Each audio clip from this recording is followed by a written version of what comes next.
بسم اللہ الرحمن الرحیم۔ السلام علیکم۔ تخلیق آدم پر فرشتوں کا اعتراض اور سوال۔ فرشتوں نے اپنے علم و بصیرت کے مطابق نیاز مندی کے ساتھ رائے کا اظہار کیا کہ جس مخلوق کو آپ خلیفہ زمین بنا رہے ہیں اس میں تو شر و فساد کا مادہ بھی ہے، وہ دوسروں کی اصلاح اور زمین میں امن و امان کا انتظام کیسے کر سکتا ہے جبکہ وہ خود خون ریزی کا بھی مرتکب ہوگا؟ اس کی بجائے آپ فرشتوں میں شر و فساد کا کوئی مادہ نہیں، وہ خطاؤں سے معصوم ہیں اور ہر وقت آپ کی تسبیح و تقدیس اور عبادت و اطاعت میں لگے ہوتے ہیں۔ وہ بحذر اس خدمت کو اچھی طرح انجام دے سکتے ہیں۔ غرض اس سے معاذ اللہ حضرت حق جل شانہ کے فعل پر اعتراض نہیں، کیونکہ فرشتے ایسے خیالات و حالات سے معصوم ہیں، بلکہ مقصد محض دریافت کرنا تھا۔ ایک ایسی معصوم جماعت کے موجود ہوتے دوسری غیر معصوم مخلوق پیدا کر کے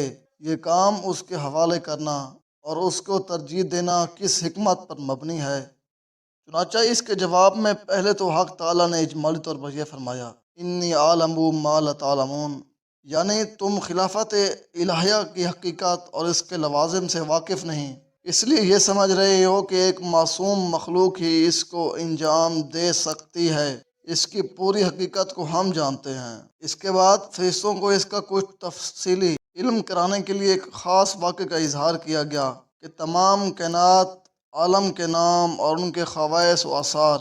جن کے علم کی صلاحیت صرف آدم علیہ السلام میں ہی ودیت کی گئی تھی، فرشتوں کی فطرت و جبلت اس کے مناسب نہ تھی، وہ سب آدم علیہ السلام کو سکھائے اور بتلائے گئے تھے۔ مثلا دنیا کے نافع و مضر چیزیں اور ان کے خواص و آثار، ہر جاندار اور ہر قوم کے مزاج و طباع اور ان کے آثار، ان چیزوں کا معلوم ہونا تھا۔ فرشتوں کو بتلا دیا گیا کہ زمین کی نیابت کے لیے معصوم ہونے کو دیکھنا نہیں، بلکہ اس کو دیکھنا ہے کہ وہ زمین کی چیزوں سے پورا واقف ہو، ان کے استعمال کے طریقوں اور ان کے ثمرات کو جانتا ہو۔ اگر یہ تمہارا خیال صحیح ہے کہ فرشتے اس خدمت کے لیے موزوں ہیں تو ان چیزوں کے نام اور خواص بتلاؤ۔ فرشتوں کا اظہار رائے چونکا کسی اعتراض یا فخر و غرور یا اپنا استحقاق جتلانے کے لیے نہیں، بلکہ محض اپنے خیال کا اظہار ایک نیاز مند خادم کی طرح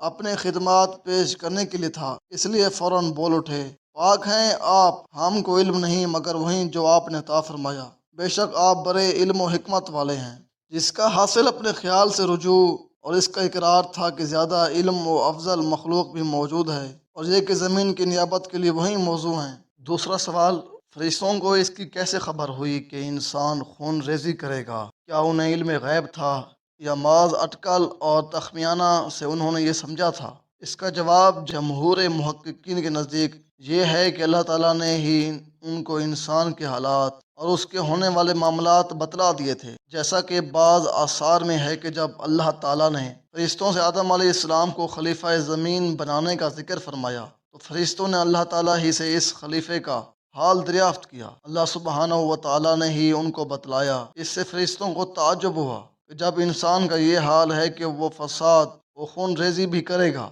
تو اس کو نیابت زمین کے لیے منتخب فرمانا کس حکمت پر مبنی ہے؟ اسی کا ایک جواب تو حضرت حق جل شانہ کی طرف سے آدم علیہ السلام کا علم تھا، اور فساد و خون ریزی سے جو شبہ اس کے استحقاق نیابت پر کیا گیا تھا اس کا جواب انی عالم ما لا تعلمون میں اجمالاً دے دیا گیا، جس میں اشارہ ہے کہ جس چیز کو تم نیابت و خلافت کے منافی سمجھتے ہو در حقیقت وہی اس کی اہلیت کا سب سے بڑا سبب ہے، کیونکہ نیابت زمین کی ضرورت ہی رفع فساد کے لیے ہے۔ جہاں فساد نہ ہو وہاں خلیفہ اور نائب بھیجنے کی ضرورت ہی نہیں۔ بعد یہ بتلا دیا گیا کہ منشا الہی یہ ہے کہ جس طرح اس نے ایک ایسی مقدس معصوم مخلوق فرشتے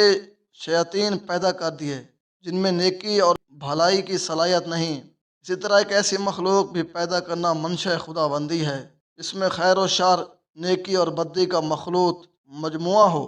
اور جس میں خیر و شر کے دونوں جذبات ہوں، اور جو جذبات شر کو مغلوب کر کے خیر کے میدان میں آگے بڑھیں اور رضا خدا بندی کا خلت حاصل کریں۔ اس واقعے سے یہ بھی معلوم ہوا کہ فرشتوں کے علوم میں بھی کمی اور زیادتی ہو سکتی ہے، کیونکہ جس چیز کا علم ان کو نہیں تھا